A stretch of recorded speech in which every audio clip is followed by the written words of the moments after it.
कहते किनको हैं दोस्तों, क्योंकि बहुत से लोगों को आपने सुना होगा एसेट्स जो वो चीज़ होती हैं जो आपका पॉकेट में मनी डालती हैं, लेकिन एक्चुअल में इसका डिफरेंस समझना बहुत इंपॉर्टेंट है।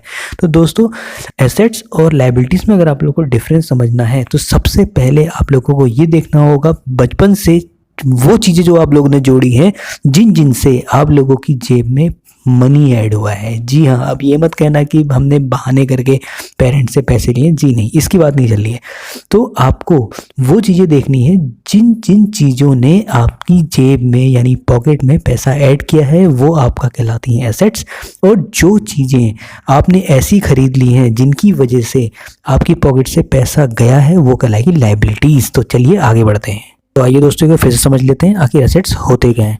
एसेट्स में ऐसी चीज़ें काउंट होती हैं जो आपकी पॉकेट में मनी को ऐड करती हैं। जी हाँ, जो आपकी पॉकेट में पैसे ऐड करती हैं वो एसेट्स की कैटेगरी में आती हैं, और जो चीज़ें आपकी पॉकेट से मनी को निकालती हैं वो आपकी लायबिलिटीज़ में काउंट होती हैं। तो 10 ऐसे एसेट्स जानते हैं जिन्हें आप अपनी चॉइस के अकॉर्डिंग चुन सकते हैं। सबसे पहला एसेट आता है रियल एस्टेट। जी हाँ, फोर्ब्स के अकॉर्डिंग सबसे ज़्यादा मिलेनियर रियल एस्टेट से ही आते हैं।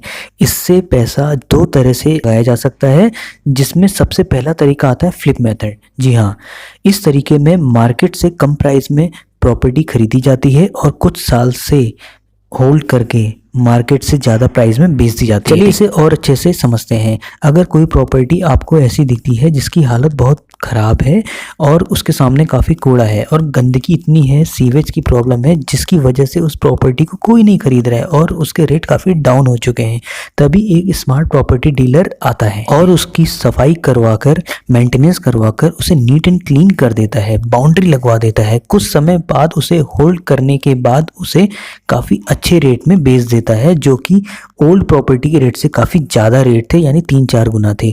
तो हो गया ना मुनाफा आखिर। लेकिन आप लोगों को ये उतना मज़ेदार नहीं लगेगा क्योंकि इस प्रॉपर्टी से केवल एक ही बार फ़ायदा उठाया, लेकिन असली इन्वेस्टर कभी ऐसा नहीं करते। वो प्रॉपर्टी को लंबे समय तक होल्ड करते हैं या फिर उस प्रॉपर्टी में कुछ ऐसे शॉपिंग मॉल, मल्टी कॉम्प्लेक्स बना देते हैं जिससे रेगुलर इंटरवल में हर मंथली कुछ ना कुछ मनी जनरेट होते रहे।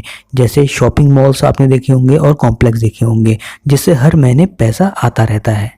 चलिए दोस्तों बढ़ते हैं अगले एसेट्स की ओर और अच्छे से जान लेते हैं, जो है बिजनेस। ज़्यादा लोग फेलियर के डर से बिजनेस के नाम से ही डरते हैं, लेकिन काफ़ी सक्सेसफुल बड़े बिजनेसमैन बताते हैं कि एक ही सोर्स पे डिपेंड होके अपनी ज़िंदगी गुजार देना लाइफ का सबसे बड़ा रिस्क होता है।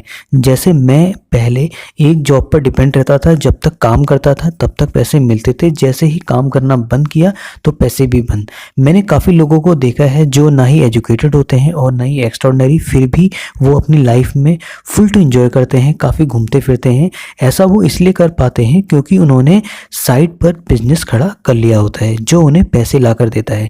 लेकिन अगर आप बिजनेस नहीं करना चाहते हैं या फिर डरते हैं तो भी आप किसी और के चलते हुए बिजनेस में हिस्सेदारी ले सकते हैं, जिसे कहते हैं शेयर मार्केट या फिर स्टॉक मार्केट, जो है अगला एसेट। तो शेयर मार्केट ने मुझे काफ़ी कुछ सिखाया है। ज़्यादातर लोगों को लगता है कि स्टॉक मार्केट जुआ है, जहां पैसे लगाने का मतलब है अपने पैसे को दांव पर लगा देना, लेकिन ऐसा बिल्कुल भी नहीं है। ज़्यादातर स्ट्रेस और टेंशन उनके लिए है जो स्क्रीन में बैठकर ट्रेडिंग करते हैं, लेकिन अगर आप लॉन्ग टर्म इन्वेस्टर हैं तो मैक्सिमम कंपनी आपको प्रॉफिट ही लाकर देंगी। इसका मतलब ये नहीं कि आंख बंद करके किसी भी कंपनी में अपना पैसा लगा दें। अगर किसी कंपनी में पैसा लगाने की बात आए तो उस कंपनी की कंप्लीट नॉलेज ज़रूर होनी चाहिए, यानी पूरे फंडामेंटल्स माइंड में होने चाहिए। उसके प्रोडक्ट सर्विसेज, उसके प्रोडक्ट या सर्विसेज लोग कितना पसंद करते हैं और आने वाले समय में उसकी डिमांड कितनी बढ़ेगी, और कंपनी का मैनेजमेंट कैसा है, कंपनी की मार्केट वैल्यू कैसी है। एक बार आपने अच्छी कंपनी को सेलेक्ट कर लिया, फिर क्या है दोस्तों, कंपनी की ग्रोथ के साथ आप लोगों की ग्रोथ भी शुरू हो जाएगी विदाउट एनी टेंशन। दोस्तों अगला एसेट्स निकल के आता है इंडेक्स फंड, जिसमें इंडिया के बहुत से अमीर लोग इन्वेस्ट करते हैं।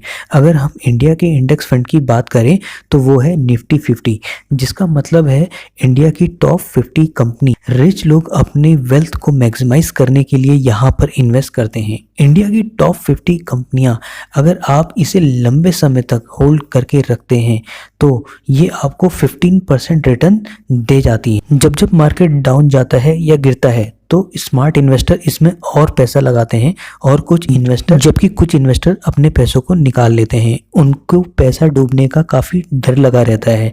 निफ्टी 50 की खास बात यह है कि हमको यहाँ कंपनियां नहीं सेलेक्ट करनी पड़ती, हमारे पैसे टॉप 50 कंपनीज में ऑटोमेटिकली लग जाते हैं। जब जब मार्केट गिरता है तो वो और पैसा इन्वेस्ट करते हैं, जब उठता है तो और ज़्यादा बेनिफिट उठाते हैं, जिनको हम स्मार्ट इन्वेस्टर कहते हैं। चलिए दोस्तों, अगला एसेट आता है कमोडिटीज़। कमोडिटीज़ में आपका गोल्ड और सिल्वर आते हैं। गोल्ड और सिल्वर में इन्वेस्ट करने का मतलब ये नहीं कि आप इसकी ज्वेलरी बनाते हैं। ज्वेलरी में आपको यहाँ पे मेकिंग चार्ज देना पड़ता है, जबकि एज अ कमोडिटी अगर आप इसमें इन्वेस्ट करते हैं, जैसे गोल्ड कॉइन्स हो गए आपका और अनदर ऑल कॉइन्स आते हैं, इसके साथ साथ यहाँ पे आरबीआई गोल्ड बॉन्ड भी इंक्लूड होते हैं, जिसमें आपको बेहतर रिटर्न निकल के आते हैं। अगला एसेट निकल के आता है कंटेंट। जी हाँ दोस्तों, कंटेंट भी एक तरह का एसेट में काउंट होता है, जिसमें आपका इंटेलेक्ट इन्वॉल्व होता है। जैसे वीडियो मेकिंग हो गया, बुक आपने लिख दी जिसमें आपका माइंड लगा, खुद का माइंड लगा, ठीक है, तो ये आपकी इंटेलेक्चुअल प्रॉपर्टी में आती है। एग्जाम्पल के तौर पर मैंने एक गाना गाया जिसमें मैं अपना कॉपीराइट क्लेम, पेटेंट और लाइसेंस ले सकता हूँ। अगर कोई इस म्यूज़िक को इन फ्यूचर यूज़ करता है तो मुझे सालों साल इसकी रॉयल्टी मिलती रहेगी और मेरा एक इनकम का सोर्स यहाँ पे बन जाएगा। म्यूज़िक के तौर पे आप बाकी चीज़ भी ले सकते हैं जिसमें आपका अपना इंटेलेक्ट यूज़ हुआ होगा। दोस्तों, सातवां एसेट निकल के आता है कैश। जी हाँ, आप लोग कहेंगे कि कैश कैसे एसेट हो सकता है, कैश तो अगर हमारे पास है हम तो उसे तुरंत खर्च कर देंगे। जी हाँ, कैश भी एक तरह का एसेट है। फॉर एग्जांपल, अगर मेरे को कोई बहुत अच्छी चीज़ या बहुत महंगी चीज़ काफ़ी सस्ते दामों में मिल रही है, 50% ऑफ है, ठीक है, तो मुझे तुरंत कैश चाहिए होगा उसे खरीदने के लिए, तो ये एक तरह का मेरा इन्वेस्टमेंट और बहुत बढ़िया इन्वेस्टमेंट हो सकता है। अगला आता है मेडिकल इमरजेंसी। जी हाँ, मेडिकल इमरजेंसी लाइफ से बड़ा कोई एसेट नहीं है, उसमें भी हमें कैश चाहिए होता है। दोस्तों, अगला एसेट्स निकल के आते हैं यहाँ पे इक्विपमेंट एंड मशीनरी।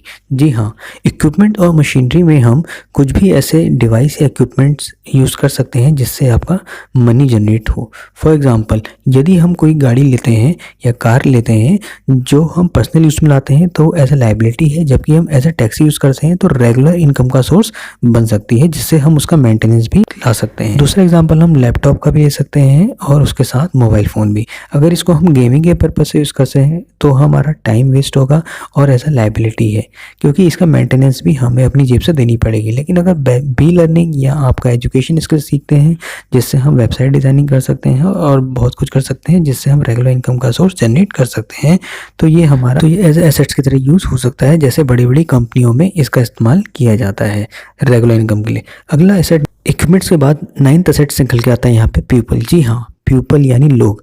लोग भी एक तरह का एसेट्स होते हैं। अब आप कहेंगे कैसे? जी हाँ, किसी भी कंपनी या इंडस्ट्री में प्रोडक्ट की डिज़ाइनिंग से लेकर सर्विस तक वहाँ की ग्रोथ के लिए जो जिम्मेदार होते हैं वो वहाँ की एक्सपर्ट टीम होती है। जी हाँ, टीम यानी लोग। लोग अगर अच्छे हैं, लोग अगर वेल स्किल्ड हैं तो इसकी वजह से पूरी कंपनी की ग्रोथ होती है, कंप्लीट इंडस्ट्री की ग्रोथ होती है। इसलिए पीपल भी यानी लोग भी एक तरह का एसेट्स ही होते हैं। अगला सबसे इम्पॉर्टेंट एसेट निकल के आता है टाइम। जी हाँ दोस्तों, टाइम सबसे इम्पॉर्टेंट एसेट है जिसको हम नेगलेक्ट कर देते हैं, जिसको कभी नेगलेक्ट नहीं करना चाहिए। आखिर कहा भी क्या है, once time has gone never comes again. जी हाँ, टाइम एक ऐसा एसेट है जिसको हम कभी रिकवर नहीं कर सकते हैं, जबकि मनी को हम रिकवर कर सकते हैं।